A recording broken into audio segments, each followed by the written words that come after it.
Welcome to lesson 10.5. We're going to talk about surface area of pyramids and cones.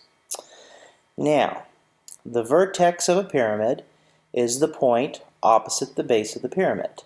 The base of a regular pyramid is a regular polygon, and the lateral faces are congruent isosceles triangles. The slant height of a regular pyramid is the distance from the vertex to the midpoint of the edge of the base. And the altitude of a pyramid is the perpendicular segment from the vertex to the plane of the base. So that's a lot of words, and those are vocabulary words that you need to know. So here's a little example, an illustration that I made up. I'm going to start with a square pyramid.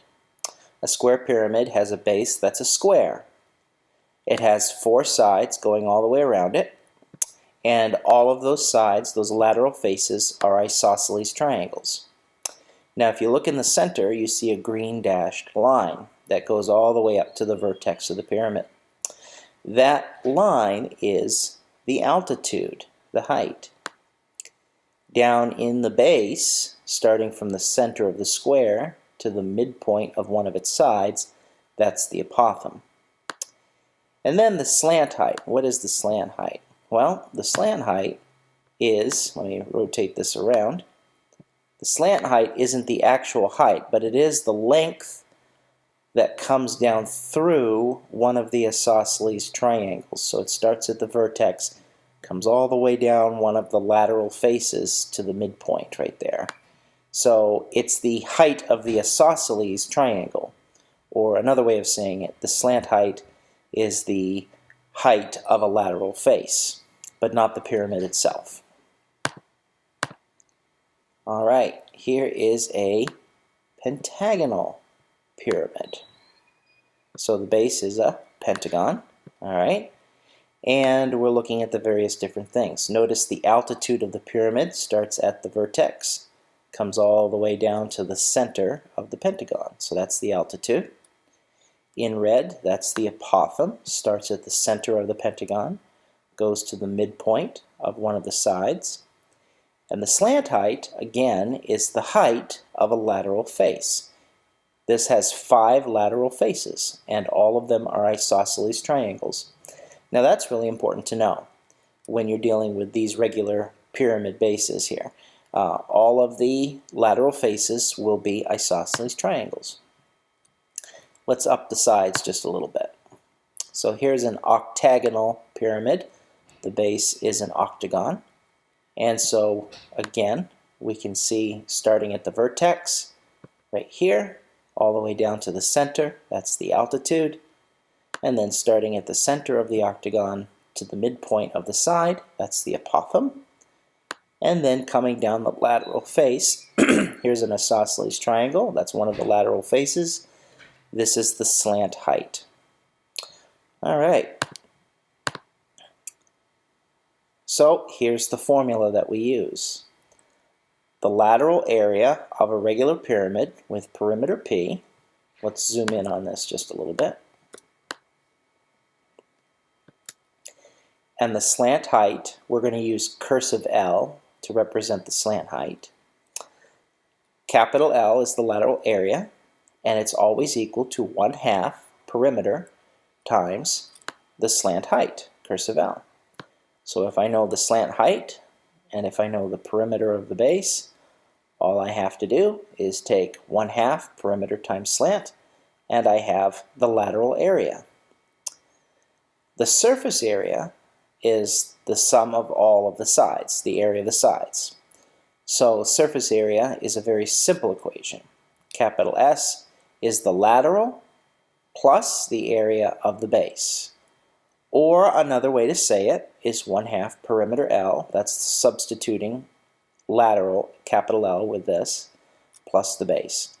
And so that's a formula, that's a know-it note that you're going to need to make sure you get in your portfolio.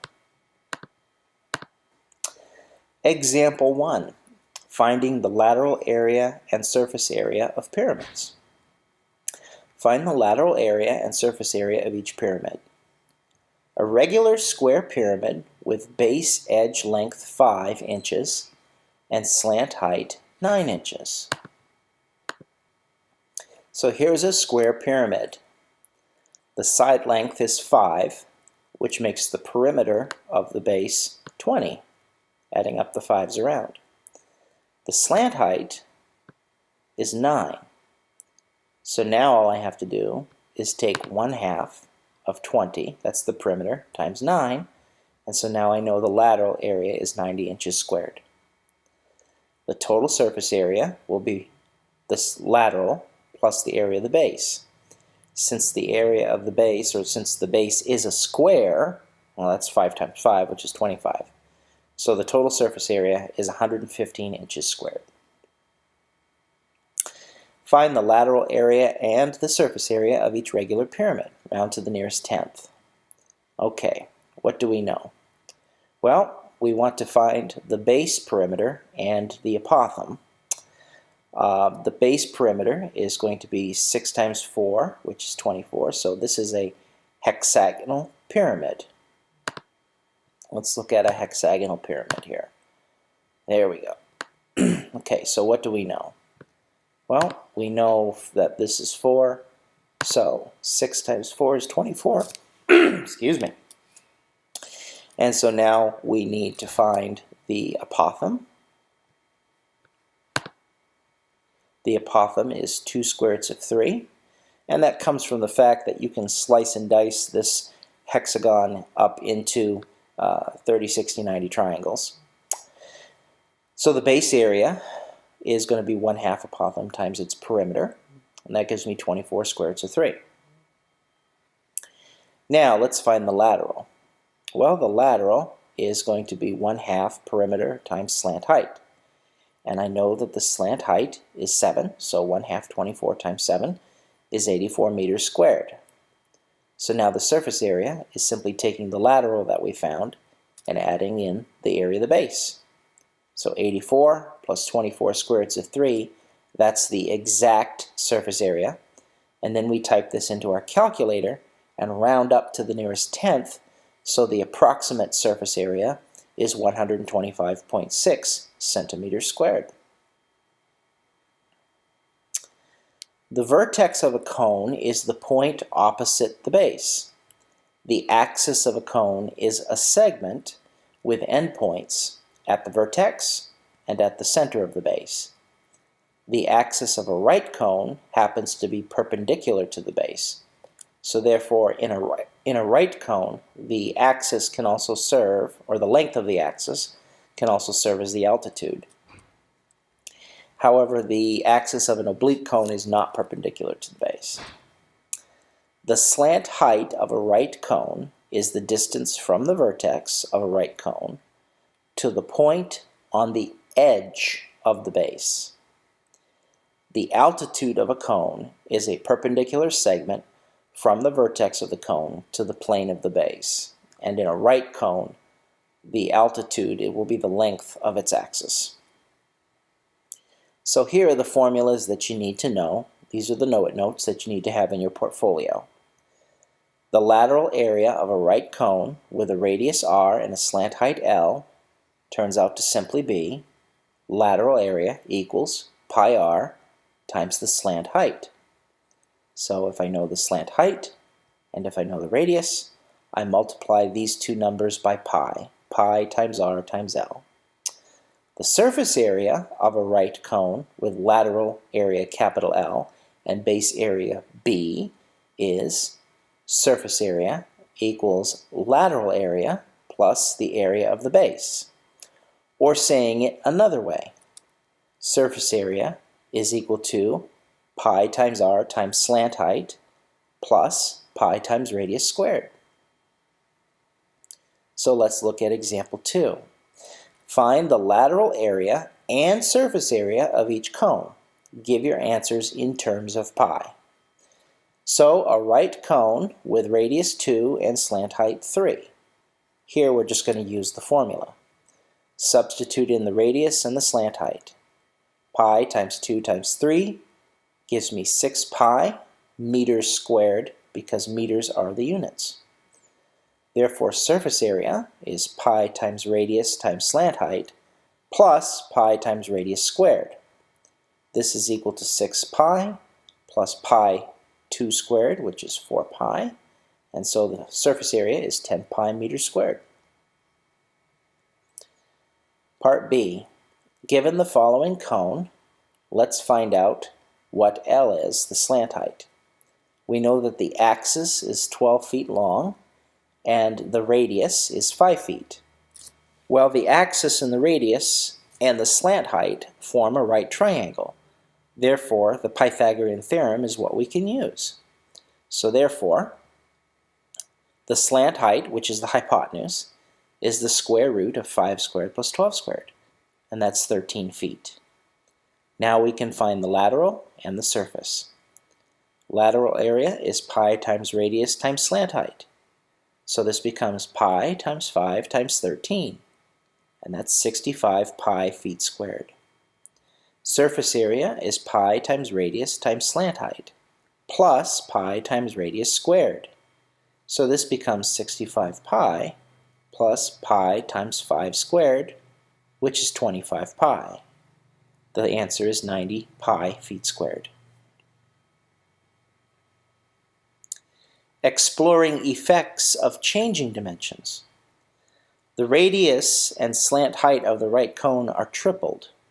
Describe the effect on the surface area. So here are the original dimensions.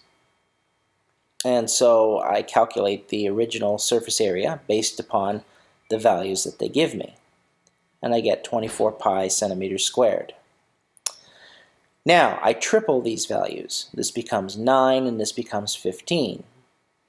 So I calculate a new surface area based upon these tripled values. And here's what I notice. I notice that this new surface area of 216 pi is 9 times the original surface area. And so that means that if the radius and slant height are tripled, then the surface area is multiplied by the square of 3, or simply 9. Example 4. Find the surface area of the composite figure. The height of the cone is going to be 90 minus 45, and so that's going to be 45 centimeters. So the axis of the cone is 45 centimeters. I have the radius, and I now have the axis, and so I want the slant height, and those three sides form a right triangle. So slant height is the square root of 28 squared plus 45 squared, and that happens to be 53 centimeters. Now I can use the lateral area formula, pi times radius times slant height. Pi times 28 times 53 turns out to be 1,484 pi centimeters squared. So the lateral area of the cylinder is 2 pi times radius times height, which is 2 pi times 28 times 45, and that's 2,520 pi centimeters squared. The base area is a circle, so pi r squared. Plugging it in gives me pi times 28 squared, and that's 784 pi centimeters squared. So now the surface area of the entire composite solid will be the cone lateral area plus the cylinder lateral area plus the base area. Adding these three values gives me 4,788 pi centimeters squared. Tim is replacing the paper cone of an antique speaker. He measured the existing cone and created the pattern for the lateral surface from a larger circle. What is the diameter of the cone? Well, the radius of the large circle used to create the pattern is the slant height of the cone. Viewing this object here as the net, if you wrapped this around, you'd get a cone. The area of the pattern is the lateral area of the cone. And so the area of the pattern is going to be 3/4 the area of the largest circle. That's kind of evident because we have 3/4 of a circle. So if we take 3/4 of pi r squared, that'll be the area. So pi r times 10 equals 3/4 pi times 10 squared, so the radius is 7.5 inches. The diameter of the cone will be 2 times 7.5, and so the diameter of the cone will be 15 inches. Here is the think and discuss. Explain why the lateral area of a regular pyramid is 1/2 the base perimeter times the slant height. 2. In a right cone, which is greater, the height or the slant height? Explain. And then here's the get organized. Copy and complete the graphic organizer. In each box, write the name of the part of the cone. And here is the homework. God bless you, wherever you are today.